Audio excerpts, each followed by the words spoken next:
Hello everyone, it's Dr. Dave. Hopefully you're all doing well, enjoying your week, taking care of each other, staying well, and creating those great experiences in your life. Had some new patients come by the clinic this week. Two, in fact, that stand out in my mind because they were great question askers. They asked a lot of great questions, and I appreciate the fact that they're concerned about their health and wellness. And I realized that the treatment is sometimes not as important as the management of the neck or back pain. And it reminded me of the 3 A's that I like to think about when it comes to taking care of neck and back pain.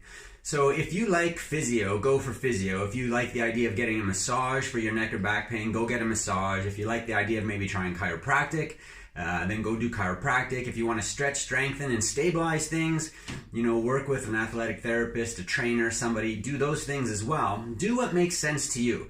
Do what you want to do to take care of yourself. However, if you're looking for results, if you really want to not only feel better with your neck and your back pain, but also make sure that it's fixed, that it's working well, and that it's going to serve you well into the future with less likelihood of problems happening again, then I want you to consider the management of that neck and back pain. So the 3 A's are, first, awareness.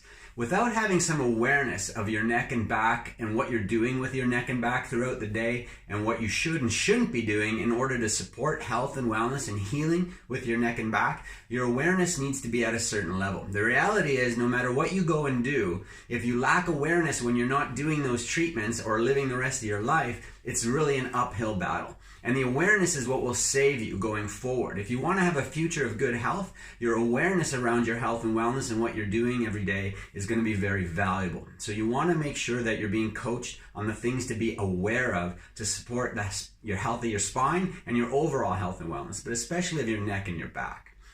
Now, before I would do anything, personally, for my family, my loved ones, everybody else, is I would want to get some advice. I would want to know that what I'm choosing to do to get in terms of treatment or to do on my own as self-care is specifically designed for me and my current state of health and or the problem that I have. And in order to do that, I'd want to get some advice, not an opinion. Now, an opinion can be very valuable, especially if it comes from a qualified expert or healthcare provider. But I would want even that opinion still to be based on an assessment. I want someone to take a deep look, and I want them to be able to tell me, point out to me, show me, let me feel what the problem is. What exactly is causing my neck or back pain, or what is the state of affairs? It may not be one thing, and it may not even be something that you can pinpoint, but you may be able to get a sense of the state of affairs in the neck or the lower back that's contributing to that problem. And from that assessment, then, create a clear plan. And what are we going to do? What is it going to take and how much is it going to take to get my neck or back better? So I want to increase my awareness, teach me how to do that, and I want an assessment so you can give me some proper advice.